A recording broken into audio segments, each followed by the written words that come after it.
Hello दोस्तों, स्वागत है आप सभी का आपके अपने यूट्यूब चैनल प्रतिष्ठा हिंदी ज्ञानधारा में।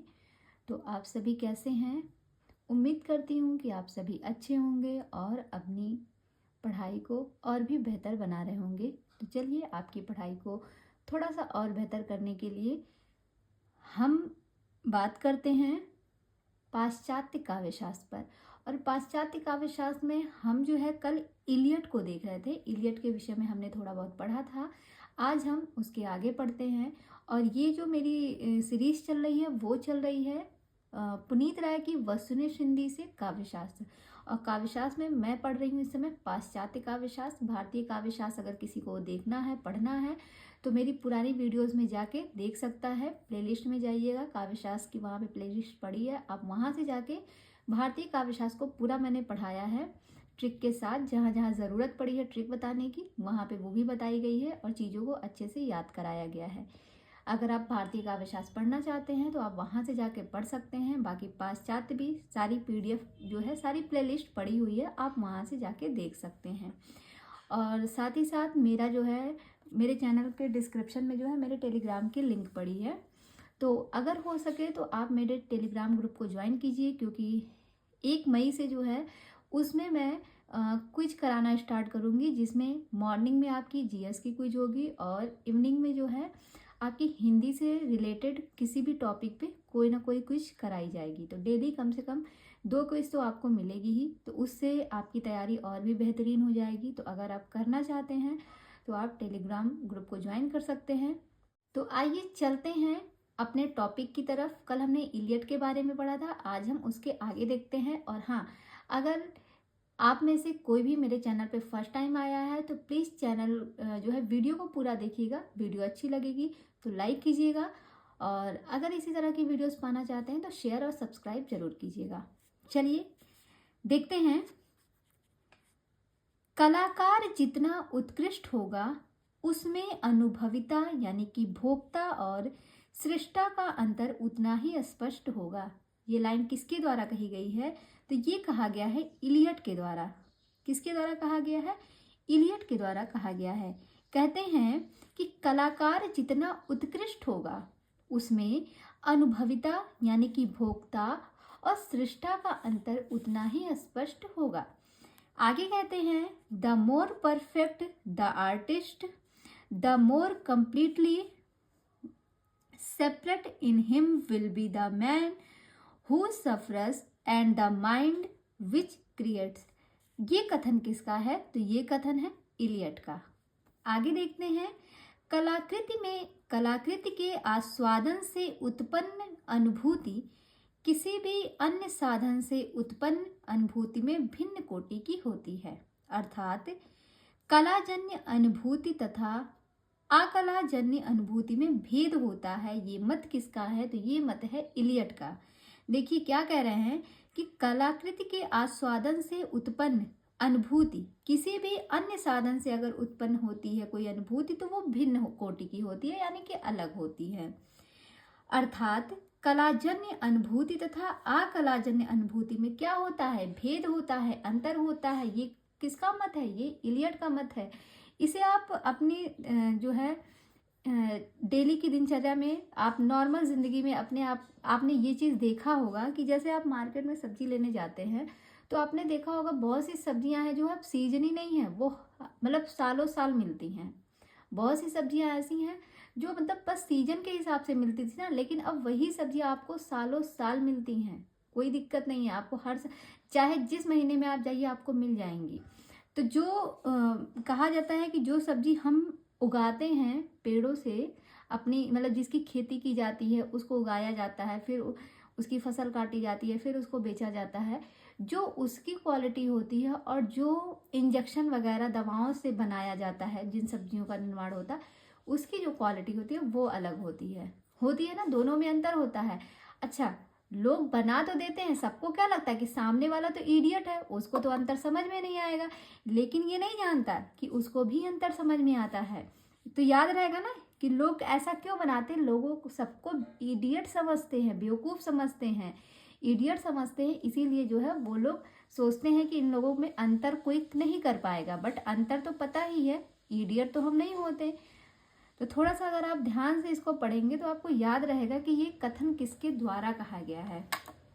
आप अपनी निजी जिंदगी से इसको जोड़िएगा तो अच्छे से याद रहेगा। अगला कथन है, किस आलोचक के अनुसार काव्यानुभूति तथा अन्य अनुभूतियों में कोई भेद नहीं होता। तो ये है रिचर्ड्स। देखिए ऐसा कौन करता है, आप उसी सब्जी से ही जोड़ लीजिए, आपको हमेशा याद रहेगा। जो रिच व्यक्ति होता है वही ये सब खुराफाती कामें करता है। वो ऐसा बना देता है सब्जियों को कि कोई अंतर ही नहीं रहे। वो सोचता है कि लोग तो इडियट हैं, लोग तो बेवकूफ़ हैं, वो तो अंतर समझ नहीं पाएंगे। ये कौन सोचता है, ये रिच व्यक्ति सोचता है कि लोग अंतर को नहीं समझ पाएंगे, कोई भेद नहीं कर पाएंगे। उनको लगता है व्यक्ति इडियट है, लेकिन जिसको इडियट समझते हैं वो अनुभूतियों में के भेद में अंतर को समझ लेता है। याद हो जाएगा, दोनों को एक साथ कनेक्ट करेंगे तो कभी भी आएगा तो बस इसी शब्द को ध्यान रखिएगा, आपको चीज़ें अच्छे से याद रहेंगी। आपको परीक्षा पास करनी है और परीक्षा पास करने के लिए आपको कुछ शब्दों को पकड़ना है कि आप, ताकि क्वेश्चन अगर आपके सामने आए तो उसे आप फटाक से लगा सके कि इसका आंसर तो ये होगा। बहुत सी चीज़ें हम रट के नहीं कर सकते, समझ के अगर नहीं कर सकते तो उनको थोड़ा ट्रिक से जोड़ने का प्रयास करिए, जो चीज़ नहीं होती हैं। तो आगे बढ़ते हैं। अगला पॉइंट है, काव्य भाव का स्वच्छंद प्रवाह नहीं, भाव से मुक्ति है। वह व्यक्तित्व की अभिव्यक्ति नहीं, व्यक्तित्व से मुक्ति है। किंतु निश्चय ही जिनमें व्यक्तित्व और भाव हैं वे ही जान सकते हैं कि उनमें मुक्ति की आकांक्षा का अर्थ क्या होता है। ये कथन किसके द्वारा कहा गया है, तो इलियट के द्वारा ये कथन कहा गया है, ध्यान रखिएगा।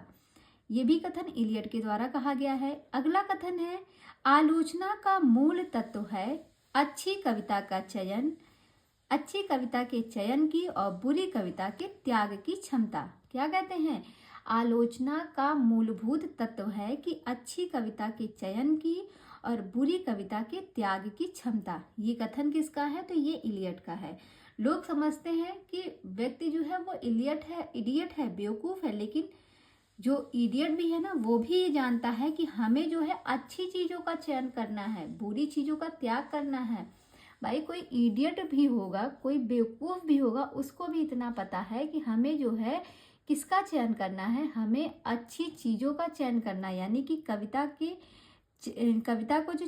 का जो चयन करना है वो अच्छी कविता का चयन करना है, और बुरी कविता जो है उसका हमें त्याग करना है। ये कौन कहता है, ये इलियट कहते हैं। अगला कथन है, आलोचना का महान और शाश्वत कार्य है अतीत के कवियों में प्राण संचार करना। ये कथन किसका है, ये भी इलियट का कथन है। आगे है, आलोचना का कर्तव्य है परंपरा को कायम रखना, साहित्य को स्थिर और अखंड रूप में देखना, अर्थात उसे काल द्वारा नियंत्रित रूप में ना देखकर कालातीत रूप में देखना। ये कथन किसका है, तो ये इलियट का है। में आपने एक चीज कॉमन देखी होगी, वो क्या है, वो आपने देखा होगा आलोचना। आलोचना का मूल तत्व है, आलोचना का महान और शाश्वत कार्य है, आलोचना का कर्तव्य है। आपने यहाँ पे 3-4 पॉइंट देखे ना, आलोचना करके। तो आलोचना के बारे में जितनी परिभाषाएं दी जा रही हैं सब किसने दी है, इलियट ने दी है। किसने दी है, आप देख रहे हैं ना, सब में ये चीज कॉमन है। तो एक चीज आप यहाँ से भी गेस कर सकते हैं, अगर कभी ये चीज भूल जाए तो आप ये भी देखिएगा आलोचना शब्द है, क्योंकि जब आपके पास क्वेश्चन होता है सामने तो 4 ऑप्शन भी होते हैं। जब ऑप्शन आपके पास 4 रहेंगे तो आप उसमें से आराम से, सबसे पहले तो ऑप्शन जब आपको दिखे तो उसमें आप कौन सा ऑप्शन नहीं होगा सबसे पहले उसको कट करना चाहिए। 4 ऑप्शन है, आपने एक कट किया, आपका भार थोड़ा सा कम हुआ, 3 ऑप्शन बचे।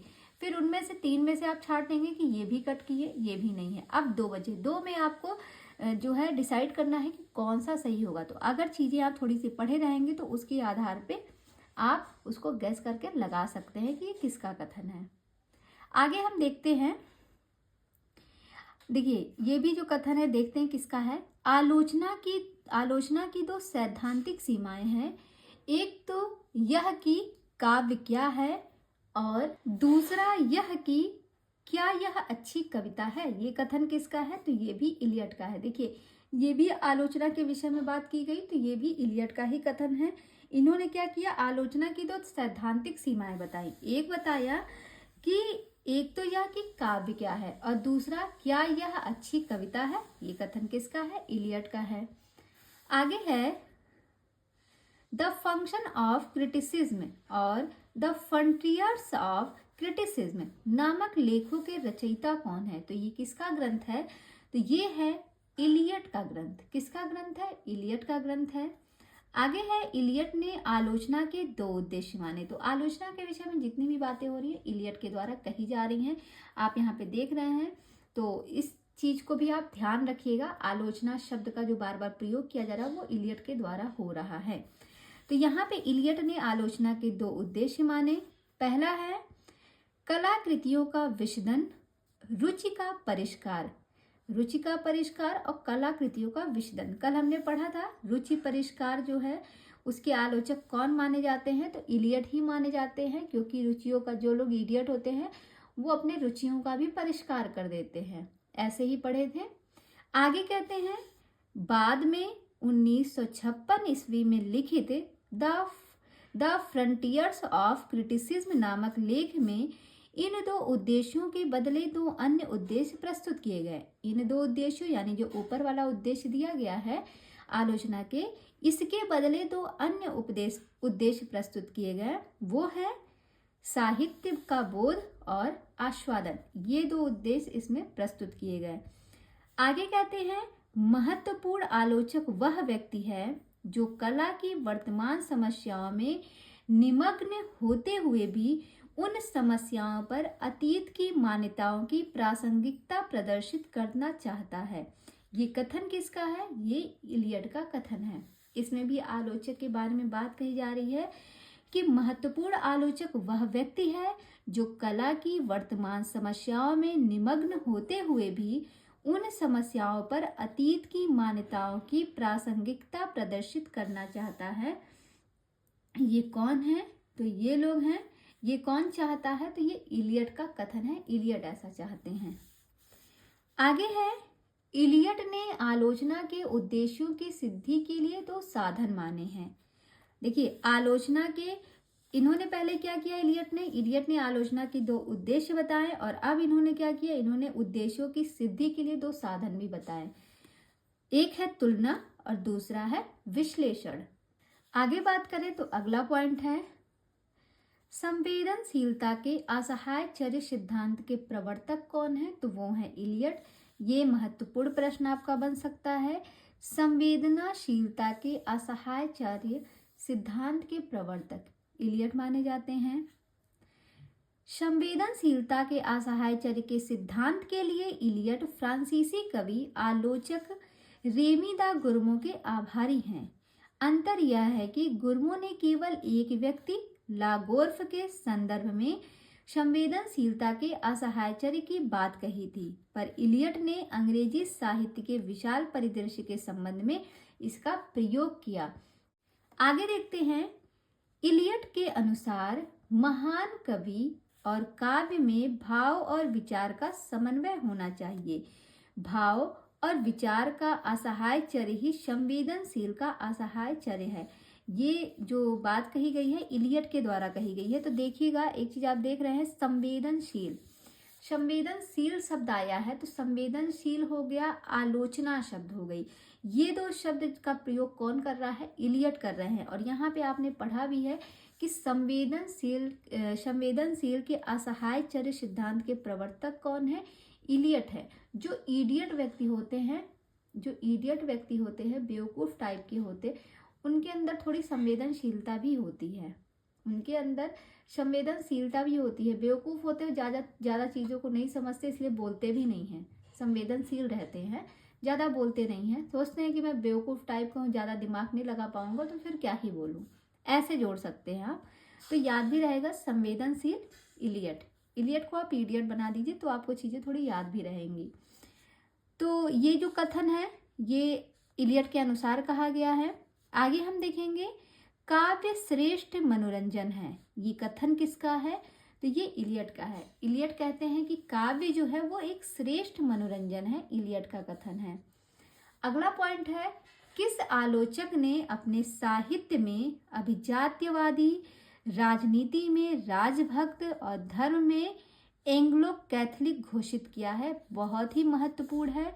वो कौन से आलोचक थे जिन्होंने साहित्य में अभिजात्यवादी, राजनीति में राजभक्त और धर्म में एंग्लो कैथलिक को घोषित किया? वो है इलियट। कौन थे? वो इलियट हैं। आगे बात करेंगे। तो यहाँ तक हमने इलियट को देखा, अब हम देखते हैं रिचर्ड्स को। रिचर्ड्स का जन्म इंग्लैंड में, बाद में अमेरिका की नागरिकता ग्रहण की। इनका जो जन्म है वो इंग्लैंड में हुआ था और फिर बाद में इन्होंने अमेरिका की नागरिकता ग्रहण की। अगला है द फाउंडेशन ऑफ एस्थेटिक्स 1922 नामक ग्रंथ में रिचर्ड्स के साथ अन्य दो सहलेखक कौन थे? तो वो थे सीके ऑगडेन और जेम्स वुड। आप ध्यान दिए होंगे जब मैंने स्टार्टिंग में पढ़ाया था आलोचक और उनके ग्रंथों के बारे में, तो मैंने बताया था जो रिच व्यक्ति होता है वो फाउंडेशन खरीदता है। ब्यूटी प्रोडक्ट का एक हिस्सा है फाउंडेशन, ठीक है। तो फाउंडेशन महंगा आता है तो वो हर कोई नहीं खरीद सकता, एक रिच व्यक्ति खरीद सकता है जो अच्छे क्वालिटी का होता है। तो वहाँ से हमने इनको याद किया था। फाउंडेशन जो है द फाउंडेशन ऑफ एस्थेटिक्स, ये किसका ग्रंथ है? रिचर्ड्स का है। तो कहते हैं ये ग्रंथ जो है 1922 ईस्वी में लिखा गया, ठीक है। उसके बाद बताया गया कि है तो ग्रंथ रिचर्ड्स का माना गया, लेकिन इसमें इनके दो और सहयोगी लेखक थे, उनके सहयोग से इन्होंने ये ग्रंथ लिखा था। तो वो दो सहयोगी लेखक कौन थे? सीके ऑगडेन थे और जेम्स वुड थे। ये दो इनके सहयोगी लेखक थे इस ग्रंथ में लिखने के लिए। आगे है द मीनिंग ऑफ मीनिंग नामक ग्रंथ में रिचर्ड्स के सहयोगी कौन थे? तो ये भी ग्रंथ जो है the meaning of the meaning, ये भी रिचर्ड्स का है। ये भी मैंने आपको बताया था। अगर किसी ने मेरी पहले की वीडियो नहीं देखी है तो आप प्लेलिस्ट में जाइएगा, वहाँ पे जो है जब मैंने पाश्चात्य काव्यशास्त्र शुरू किया है तो उसकी जो फर्स्ट वीडियो आई है उसमें जो है मैंने ग्रंथ और आलोचकों को लिया है और उसको मैंने ट्रिक से बताया है। तो आप वहाँ से जाके फिर से उस वीडियो को देख के रचनाओं को याद कर सकते हैं। तो वहाँ पे मैंने बताया था कि मीनिंग ऑफ मीनिंग किसका ग्रंथ है? रिचर्ड्स का है। कैसे बताए थे? आप वहाँ से जाके याद कर लीजिएगा। तो इसमें भी इनके एक सहयोगी लेखक थे। वो कौन थे? वो थे सीके ऑगडेन। ये इनके लगता है बेस्ट फ्रेंड थे सीके जी जो है। तो इन्होंने जो फाउंडेशन नामक ग्रंथ लिखा था रिचर्ड्स ने, उसमें जो दो लोगों ने सहयोग किया था सीके ऑगडेन ने और जेम्स वुड ने। लेकिन जब इन्होंने मीनिंग ऑफ मीनिंग नामक ग्रंथ की रचना की तो इसमें जो है देखिए, इसमें meaning of meaning meaning meaning दो बार आया है, तो इसमें दो ही लोग थे, एक रिचर्ड्स थे और रिचर्ड्स के साथ सीके ऑगडेन थे। ध्यान रखिएगा। आगे है मेरे विचार में आलोचना अनुभूतियों के पृथक्करण तथा मूल्यांकन का प्रयास है। ये कथन किसका है? तो ये रिचर्ड्स का कथन है। किस आलोचक ने आलोचना को मनोविज्ञान की शाखा माना है? कहते हैं वो कौन से आलोचक हैं जिन्होंने आलोचना को मनोविज्ञान की शाखा माना है? तो वो रिचर्ड्स हैं। महत्वपूर्ण प्रश्न बन सकता है कि आलोचना को मनोविज्ञान की शाखा किसने माना? तो ये माना है रिचर्ड्स ने। मूल्य सिद्धांत तथा संप्रेषण सिद्धांत को किसने प्रतिपादित किया? रिचर्ड्स ने किया। महत्वपूर्ण प्रश्न है। मूल्य सिद्धांत और संप्रेषण सिद्धांत, ये इन दोनों को किसने प्रतिपादित किया? तो रिचर्ड्स ने। अगला है विभिन्न जटिल रूपों में भावना और इच्छा की संतुष्टि की क्षमता मूल्य है। ये कथन किसका है? तो ये भी रिचर्ड्स का कथन है। आगे बात करें तो अगला है नैतिकता सिर्फ दुनियादारी है और आचार संहिता इष्ट सिद्धि की सामान्यतम व्यवस्था की अभिव्यक्ति है। ये कथन किसका है? ये रिचर्ड्स का है। कहते हैं जो नैतिकता है ये सिर्फ दुनियादारी है। जो रिच व्यक्ति होता है वो यही कहता है कि जो नैतिकता है ना, जो नैतिकता की लोग बातें करते हैं, ये बस दुनियादारी है। अगर असली चीज क्या है? असली चीज है पैसा कमाना। क्यों? क्योंकि एक रिच व्यक्ति है, उसको उसके लिए तो पैसा ही इम्पोर्टेंट होगा ना, उसके लिए धन ही इम्पोर्टेंट होगा। रिच व्यक्ति है तो इसने धन ही कमाया। तो बस यहाँ से आप याद रखिएगा, नैतिकता सिर्फ दुनियादारी ऐसा कौन कह सकता है? जिनके पास पैसों का घमंड हो, जो बहुत रिच हो, वही ये बात कहेगा। याद हो जाएगा। अगला है आवेगों के प्रकार सजातीय तथा विजातीय के आधार पर रिचर्ड्स ने काव्य के कितने भेद किए थे? सजातीय एवं विजातीय के आधार पर रिचर्ड्स ने काव्य के दो भेद किए थे, अपवर्जी तथा अंतर्वेशी। ये दो भेद इन्होंने किए थे। नेक्स्ट पॉइंट है, रिचर्ड्स ने आलोचना के दो भेद माने हैं। देखिए यहाँ पे आलोचना के जो दो भेद माने गए हैं वो किसने माने हैं, वो रिचर्ड्स ने माने हैं। एक है आलोचनात्मक और दूसरा है प्राविधिक। इसके पीछे हमने पढ़ा था कि इलियट ने आलोचना के दो उद्देश्य माने थे। तो उन्होंने आलोचना के दो उद्देश्य माने थे, एक था रुचि का परिष्कार और दूसरा था कलाकृतियों का विषदन। ये याद रखिएगा। और उद्देश्यों की सिद्धि के दो साधन उन्होंने बताए थे आलोचना की। और यहाँ पे है आलोचना के भेद की बात हो रही है, दोनों में अंतर है। आलोचना के दो भेद माने रिचर्ड्स ने, आलोचनात्मक और प्राविधिक। फिर है रिचर्ड्स के अनुसार आलोचना के दो आधार स्तंभ हैं, एक है मूल्य का लेखा, संप्रेषण का लेखा। एक हमने पढ़ा है ना इनका एक ग्रंथ मूल्य सिद्धांत और दूसरा है संप्रेषण सिद्धांत। तो उसी पे इन्होंने बताया है कि आलोचना के दो आधार स्तंभ हैं, एक है मूल्य का लेखा और दूसरा है संप्रेषण का लेखा। कौन बताया, रिचर्ड्स बताए। संप्रेषण का अर्थ ना तो अनुभूति का यथावत यानी कि हूबहू अंतरण है और ना दो व्यक्तियों के बीच अनुभूति का तादात्म्य, बल्कि कुछ अवस्थाओं में विभिन्न मनों की अनुभूतियों का अत्यंत समानता ही संप्रेषण है। ये कथन किसका है, तो रिचर्ड्स का है। यहाँ पे देखिए आपके संप्रेषण शब्द का यूज हो रहा है, ठीक है। संप्रेषण आया, संप्रेषण ये आया और संप्रेषण एक सिद्धांत है। तो ये दोनों किसके द्वारा प्रतिपादित किया, संप्रेषण शब्द जो है वो किसके में आ रहा है, रिचर्ड्स में आ रहा है। आप शब्दों को पकड़िएगा, संप्रेषण शब्द का यूज रिचर्ड्स कर रहे हैं। और आपने देखा था संवेदनशील, कहते हैं संवेदना किसके अंदर भरी होती है, जो इडियट व्यक्ति होता है। और जो बहुत रिच होता है वो संप्रेषण करता है। आलोचना के बारे में ज्यादातर इडियट ने बताया है, लेकिन आलोचना के जो भेद बताए गए हैं वो रिचर्ड्स ने बताए हैं। तो शब्दों को पकड़िएगा, चीजें आराम से सॉल्व हो जाएंगी। आगे बढ़ते हैं। रिचर्ड्स के अनुसार संप्रेषण अचेतन प्रक्रिया है। अब देखिए यहाँ पे भी संप्रेषण शब्द आया है, तो यहाँ से आप गेस कर सकते हैं कि रिचर्ड्स के अनुसार बताया गया संप्रेषण अचेतन प्रक्रिया है तथा कलाकार की अनुभूति और कलाकृति में जितना संवाद यानी कि सेल होगा उसी के अनुपात में उसकी संप्रेषण क्षमता होगी। ये कौन बताता है, रिचर्ड्स बताते हैं। रिचर्ड्स ने भाषा के कितने रूप माने हैं, इन्होंने भाषा के दो रूप माने हैं, वैज्ञानिक भाषा और रागात्मक भाषा। ये ध्यान रखिएगा, भाषा के रूप की बात किसने बताई, रिचर्ड्स ने बताई। रिचर्ड्स के अनुसार आलोचना का चरम लक्ष्य क्या है, तो संप्रेषण है। संप्रेषण आलोचना का चरम लक्ष्य है, ध्यान रखिएगा। कहते हैं संप्रेषण कीजिए, तो आलोचना का जो चरम लक्ष्य है वो क्या है, वो संप्रेषण है। कौन बताता है, रिचर्ड्स बताते हैं। इसके आगे अगर हम बात करें तो नेक्स्ट पॉइंट है, किस आलोचक ने सृष्टा यानी कि कलाकार के मनोविज्ञान को अध्ययन का निष्फल यानी कि बंजर क्षेत्र कहा है, तो ये कहा है रिचर्ड्स ने। इन्होंने जो है मनोविज्ञान को अध्ययन का निष्फल बंजर क्षेत्र कहा है। किसने, रिचर्ड्स ने। जो रिच व्यक्ति होते हैं ना, वो सब कुछ अपने आप को समझते हैं कि मेरे पास बहुत पैसा है तो मैं ही जो हूँ वो सब कुछ हूँ, बाकी वो किसी को कुछ समझते नहीं हैं। तो इन्होंने जो है अध्ययन का निष्फल क्षेत्र जो है मनोविज्ञान को क्या कहा है, मनोविज्ञान को अध्ययन का निष्फल बंजर क्षेत्र कहा है। तो निष्फल ही करना चाहते हैं लोगों को, अपना सफल होना चाहते हैं, तो इस तरीके से याद करिएगा। आगे है, रिचर्ड्स और इलियट में एक प्रमुख अंतर यह है कि रिचर्ड्स ने काव्य पर भावक यानी कि सहृदय की दृष्टि में विचार किया था, जबकि इलियट ने काव्य की मीमांसा मूलतः सृष्टा यानी कि कलाकार की दृष्टि से किया था। तो जो रिचर्ड्स थे उन्होंने काव्य पर जो काम किया था वो भावक यानी कि सहृदय की दृष्टि से उस पर विचार किया था, और इलियट जो है वो कलाकार की दृष्टि से उस पर विचार किए थे। ये दोनों में मूल अंतर है। आगे है, रिचर्ड्स का मूल्य मीमांसा व्यक्तिनिष्ठ है या समाजनिष्ठ। तो इनका जो है आपको समझ में आ गया होगा, इनका जो मूल्य मीमांसा है वो व्यक्तिनिष्ठ है। किसका, इनका जो मूल्य मीमांसा है वो व्यक्तिनिष्ठ है। किसका, रिचर्ड्स का।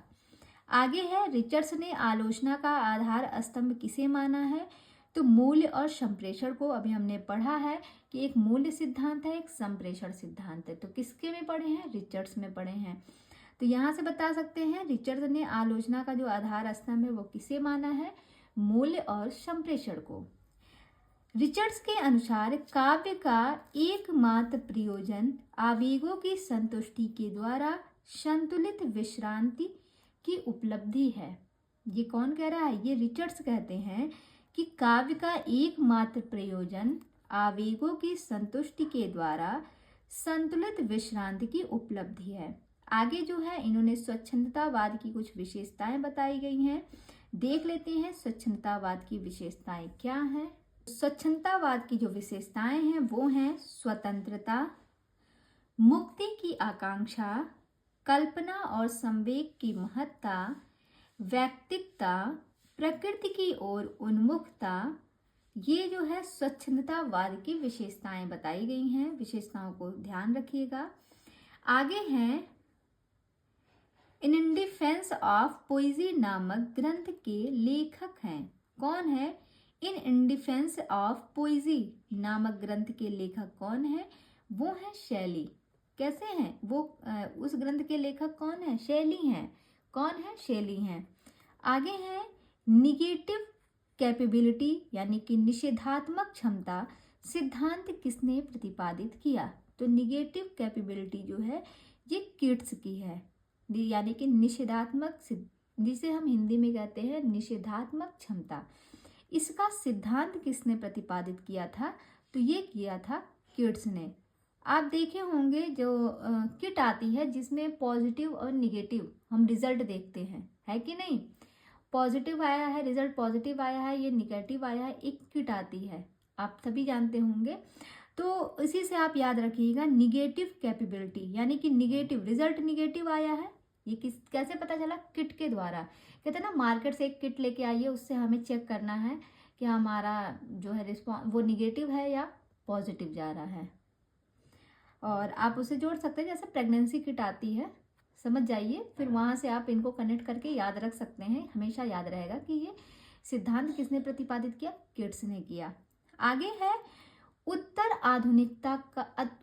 आधुनिकता का प्रचलन कब से हुआ? कहते हैं उत्तर आधुनिकता का प्रचलन कब से हुआ? तो ये हुआ है 20वीं सदी के 7वें और 8वें दशक से। आधुनिकतावाद की विशेषताएं, आधुनिकतावाद की विशेषताओं को देख लिया। अभी हमने स्वच्छंदतावाद की देखी है। पहले आधुनिकतावाद का प्रचलन, तो आधुनिकतावाद जो है वो 20वीं सदी के 7वें और 8वें दशक से शुरू हुआ है। और यहाँ पे आधुनिकतावाद की जो विशेषताएं हैं वो है इतिहास और परंपरा से विच्छेद, गहन स्वात्म चेतना, तटस्थता और अप्रतिबंधता, व्यक्ति स्वातंत्र्य, रूप और प्रयोग, अपने आप में बंद दुनिया, अपारदर्शी भाषा। ये आधुनिकता की विशेषता है। सही बात है, आधुनिकता में क्या हो रहा है? लोग अपने आप में ही बंद हैं, सब अपने अपने में मस्त है। तो अपने आप में बंद दुनिया, अपारदर्शी भाषा है, रूप और प्रयोग, व्यक्ति स्वतंत्र है, व्यक्ति स्वतंत्रता, तटस्थता और अप्रतिबंधता, गहन स्वात्म चेतना, इतिहास और परंपरा से विच्छेद। आगे हम देखेंगे, अगला पॉइंट है न्यू क्रिटिसिज्म 1941 ईस्वी नामक ग्रंथ के लेखक कौन है? तो ये किसका ग्रंथ है? रैनसम का ग्रंथ है। किसका ग्रंथ है? रैनसम का है। अगला है नई समीक्षा के प्रमुख आलोचक कौन है? तो नई समीक्षा की बात करें तो उसके आलोचक हैं रैनस, ब्रुक्स, रॉबर्ट पेनवॉरेन और ब्लैकमर। कौन कौन है इसके आलोचक? रैंस, यहाँ रैंस लिखा है, रैनसम होंगे, दूसरे हैं ब्रुक्स, तीसरे हैं रॉबर्ट पेनवॉरेन और चौथे हैं ब्लैकमर। इन्हें हम कैसे याद रखेंगे? याद करना बहुत ज़रूरी है क्योंकि प्रश्न आ सकता है निम्न में से कौन से नई समीक्षा के आलोचक नहीं हैं? तो हमें चारों को याद रखना है। इन्हें हम कैसे याद रखेंगे? देखिए यहाँ पे है ब्लैकमर। ब्लैकमर नाम का कोई व्यक्ति है, वो क्या करता है, वो ब्लैकमर बताते हैं कि ब्लैकमर ने क्या किया, जब रैन मतलब वर्षा, रैन मतलब क्या होता है? वर्षा होता है। तो कहते हैं ब्लैकमर ने क्या किया, रैन के समय, यानी कि जब वर्षा का समय चला था, वर्षा के टाइम पे इन्होंने क्या किया, रैन के समय मेरी ही नोटबुक, यहाँ पे बुक्स लिखा है ना, तो मेरी ही नोटबुक्स व पेन को चुराकर, पेन से है Robert Penn Warren, notes book और पेन को चुराकर नई समीक्षा लिखा। एक व्यक्ति हैं वो बताते हैं कि ब्लेकमेर ने क्या किया था। ब्लेकमेर ने रैन के समय मेरी ही बुक्स और पेन, मतलब मेरे पास कुछ बुक्स रखी थी और पेन रखा था, उसने क्या किया, मेरी ही बुक्स और पेन को चुराकर नई समीक्षा लिख डाली। ये कौन बताता है? ये एक व्यक्ति बताते हैं जिन्हें लिखना था लेकिन वो नहीं लिख पाते। वो बताते हैं कि ब्लेकमेर ने यही किया था। ब्लेकमेर ने, रैन हो रही थी यानी कि वर्षा हो रही थी और वर्षा के समय इसने क्या किया, इसने मेरी बुक और पेन को चुराकर खुद ही नई समीक्षा लिख डाली। तो याद हो जाएगा नई समीक्षा के आलोचक कौन है। और रैनसम ये किसका ग्रंथ है? तो रैनसम का ग्रंथ क्या है? New criticism. तो यहाँ पे न्यू शब्द आया है। न्यू शब्द से आप पकड़िएगा, जब भी वर्षा होती है तो नए तरीके की होती है। वर्षा का पानी तो बह जाता है ना, जो वर्षा हुई, फिर दोबारा जो वर्षा होती है तो वो दूसरी होती है, पानी चेंज होता रहता है। तो न्यू वर्षा होती है, ऐसे ही याद रखिएगा। न्यू रेन हो रही है तो न्यू क्रिटिसिज्म याद रहेगा, रैनसम की रचना है। आगे है प्रकृतवाद के प्रवर्तक कौन है? तो प्रकृतवाद के जो प्रवर्तक हैं वो हैं जोला। बहुत पूछा जाता है प्राकृतवाद के प्रवर्तक वो कौन है? वो है जोला। हिंदी में प्रमुख प्राकृतवाद लेखक कौन है? तो हिंदी में आपने पढ़ा है पांडे बेचन शर्मा उग्र हैं और ऋषभ चरण जैन, ये दोनों जो हैं प्राकृतवादी लेखक माने जाते हैं। लेकिन काव्यशास्त्र में पूछ ले तो काव्यशास्त्र में याद रखिएगा जोला जो है ये प्राकृतवाद के प्रवर्तक माने जाते हैं। आगे बात करें तो आंदोलन के रूप में प्रतीकवाद का प्रारंभ कब से माना जाता है? तो प्रतीकवाद का जो प्रारंभ है ये 1886 ईस्वी में फ्रांस से माना जाता है। कब से? 1886 ईस्वी में। मिथ और प्रतीक में अंतर क्या है? मिथ में कथा तत्व होता है, प्रतीक में नहीं। कहते हैं जो मिथ है और प्रतीक इसमें अंतर क्या है? तो बताया गया कि मिथ जो है, मिथ में कथा तत्व होता है और प्रतीक में नहीं, ये इसका सबसे बड़ा अंतर है। फैंटेसी मनोविज्ञान का शब्द है। इसका संबंध स्वप्न और अवचेतन मन में घटित होने वाली घटनाओं की विघटित और बेतरतीब बिंबावलियों से है। ये जो है फैंटेसी के बारे में बताया जा रहा है कि फैंटेसी जो है ये मनोविज्ञान का एक शब्द है। ये बात ध्यान रखिएगा कि मनोविज्ञान का शब्द है फैंटेसी और इसका संबंध स्वप्न और अवचेतन मन में घटित होने वाली घटनाओं की विघटित और बेतरतीब बिंबावलियों से है। आगे है हिंदी में किस कवि में फैंटेसी का प्राचुर्य है? तो आप सभी ने पढ़ा है, वो है मुक्तिबोध। आगे है बिंब क्या है? बिंब क्या है? किसी भाव, विचार, वस्तु, घटना आदि का इंद्रिय संवेदी काल्पनिक शब्द बद्ध समूर्तन बिंब कहलाता है। इसके बाद हम बात करें तो आगे आप देखेंगे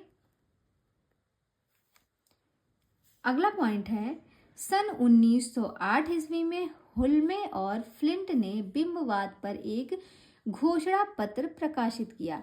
आचार्य शुक्ल ने फ्लिंट को ही इसका प्रवर्तक माना है। तो याद रखिएगा किसका प्रवर्तक यहाँ पे बात हो रही है, तो बिंब का प्रवर्तक। पूछता है बिंबवाद का प्रवर्तक कौन है? तो वो है फ्लिंट। यहाँ पे आप देखिए सन 1908 ईस्वी में हुल्मे और फ्लिंट ने बिंबवाद पर एक घोषणा पत्र प्रकाशित किया और इसी के आधार पर जो है रामचंद्र शुक्ल ने फ्लिंट को ही इसका प्रवर्तक मान लिया। ये थे दो लोग लेकिन उनमें से फ्लिंट को इन्होंने इसका प्रवर्तक माना। आगे है 1912 ईस्वी में 1912 से 17 तक लंदन और अमेरिका में बिंबवाद का एक आंदोलन चला। इसके अगुवा कौन थे? तो इसके अगुवा थे एजरा पाउंड। कौन थे इसके अगुवा? तो वो थे एजरा पाउंड। ध्यान रखिएगा 12 से 17 तक 1912 से 1917 तक लंदन और अमेरिका में बिंबवाद का एक आंदोलन छिड़ा और इसमें जो अगुवा बन के थे वो कौन थे? एजरा पाउंड थे। एजरा पाउंड अगुवा बन के चले थे। हिंदी समीक्षा में बिंब शब्द का सर्वप्रथम प्रयोग आचार्य शुक्ल ने अपने एक निबंध भाव या मनोविकार, जो कि 1915 ईस्वी में प्रकाशित हुई थी, इसने किया था। ये महत्वपूर्ण है, प्रश्न बन सकता है कि बिंब, अगर हिंदी में बात करें तो हिंदी में जो बिंब शब्द का प्रयोग किया गया था वो शुक्ल जी ने अपने निबंध भाव या मनोविकार में 1915 ईस्वी में किया था। और इन्होंने ही बिंब का जो प्रवर्तक स्वीकार किया था वो फ्लिंट को माना था, शुक्ल जी ने। अगला पॉइंट है, अंग्रेजी शब्द मिथ को हिंदी में मिथक कहा जाता है। जो अंग्रेजी शब्द मिथ है उसी को हिंदी में मिथक कहा जाता है। मिथक के अतिरिक्त इस शब्द के लिए दंत कथा, पुरावृत्त, धर्मगाथा, पुराकथा, पुराख्यान आदि शब्दों का भी प्रयोग होता है। जो हम लोग अंग्रेजी में मिथ पढ़ते हैं उसी को हिंदी में हम मिथक कहते हैं। और मिथक के अलावा भी इसके लिए कई शब्दों का प्रयोग होता है, जैसे दंत कथा, पुरावृत्त, धर्मगाथा, पुराकथा, पुराख्यान, ये शब्द का भी प्रयोग किया जाता है। आगे है, मिथ यूनानी शब्द माइथोस से विकसित हुआ है, जिसका अर्थ है अतर्क आख्यान। ये मिथ जो है ये यूनानी शब्द से, जो यूनानी शब्द माइथोस से है, इससे विकसित हुआ है और इसका अर्थ होता है अतर्क आख्यान। आगे कहते हैं, मिथक को आदिम मनुष्य की दमित यौन भावनाओं का प्रतीक मूलक व्यक्तिकरण किसने कहा है? क्या कह रहे हैं? मिथक को आदिम मनुष्य की दमित यौन भावनाओं का प्रतीक मूलक व्यक्तिकरण किसने कहा है? तो ये कहा है फ्रायड ने। अगला पॉइंट है, मिथक को प्रजातीय यानी कि सामूहिक अवचेतन का आदिम बिंब किसने कहा? तो ये कहा युंग ने। ये भी महत्वपूर्ण है कि मिथक को प्रजातीय यानी कि सामूहिक अवचेतन का आदिम बिंब जो है वो युंग ने कहा। मिथक को विशुद्ध मानसिक रूपात्मक क्रिया किसने कहा? तो लेवी स्ट्रोस ने मिथक को विशुद्ध मानसिक रूपात्मक क्रिया कहा है। किस विद्वान ने मिथक की उत्पत्ति भाषा से मानी है तथा मिथक को भाषा का रोग कहा है? तो ये माना है मैक्स मूलर ने। देखिए, मिथक की उत्पत्ति भाषा से मानी है किसने? मैक्स मूलर ने। आप बताइए, जो मैक्स को आप बना लीजिए मैथ की भाषा समझ में आती है? नहीं आती ना। मैथ की भाषा में अगर आपसे कोई बात कही जाए तो क्या आप समझ पाएंगे? बिल्कुल नहीं समझ पाएंगे। तो बस याद रखिएगा, भाषा, मिथक की उत्पत्ति जो है भाषा से किसने मानी थी? मैक्स मूलर ने मानी थी। तो कहते हैं भैया हम तो भाषा नहीं समझ पाएंगे, अगर मैथ की भाषा में कोई भी बात कही जाएगी मेरे से समझ में नहीं आएगी। तो ये आप यहाँ से इनको कनेक्ट करके याद रख सकते हैं। आगे है, और इन्होंने मिथक को भाषा का रोग भी कहा, ये भी याद रखिएगा। मिथकीय समीक्षा के प्रवर्तक माने जाते हैं। तो नार्थप फ्राई जो है ये मिथकीय समीक्षा के प्रवर्तक माने जाते हैं, ध्यान रखिएगा, नार्थप फ्राई ये मिथकीय समीक्षा के प्रवर्तक माने जाते हैं। आगे है, हिंदी में आलोचनात्मक आख्या के रूप में यथार्थवाद के पहले प्रयोक्ता कौन है? तो वो है प्रेमचंद। यथार्थवाद और आदर्शवाद सन 1937 ईस्वी में नामक लेख किसका है? यथार्थवाद और आदर्शवाद, ये एक लेख लिखा गया था 1937 में। ये लेख किसका है? तो जयशंकर प्रसाद का है। जयशंकर प्रसाद का है यथार्थवाद और आदर्शवाद, बहुत पूछा जाता है। अगला पॉइंट है, प्रसाद ने हिंदी में यथार्थवाद का जनक किसे माना है? ये भी बहुत पूछा जाता है। तो हिंदी में प्रसाद जी ने यथार्थवाद का जनक भारतेंदु हरिश्चंद्र को माना है। यथार्थ और आदर्शवाद नामक जो लेख है ये 1937 ईस्वी में प्रकाशित हुआ था जयशंकर प्रसाद के द्वारा। और हिंदी में आलोचनात्मक आख्यान के रूप में यथार्थवाद के पहले प्रयोक्ता कौन माने जाते हैं? तो वो हैं प्रेमचंद। ये कुछ महत्वपूर्ण पॉइंट थे। इसके बाद कल हम जो है प्रमुख सिद्धांत और उनके प्रवर्तक को पढ़ेंगे। तो आज यहीं तक रखते हैं। आप बताइएगा कमेंट में कि आपको क्लास कैसी लगी है। जैसी भी लगी हो सुझाव जरूर हम तक पहुंचाइएगा। और अगर आप चैनल पे फर्स्ट टाइम बड़े हैं तो प्लीज़ वीडियो को आपने पूरा देख लिया है, जैसी भी लगेगी अगर मन होगा तो आप चैनल को सब्सक्राइब करके इसकी आगे की भी वीडियोस देखिएगा और अपनी पढ़ाई को बेहतर कीजिएगा, लाभ भी उठाइएगा। ठीक है, फिर कल मिलते हैं प्रमुख सिद्धांत और उनके प्रवर्तक के साथ। तब तक के लिए धन्यवाद।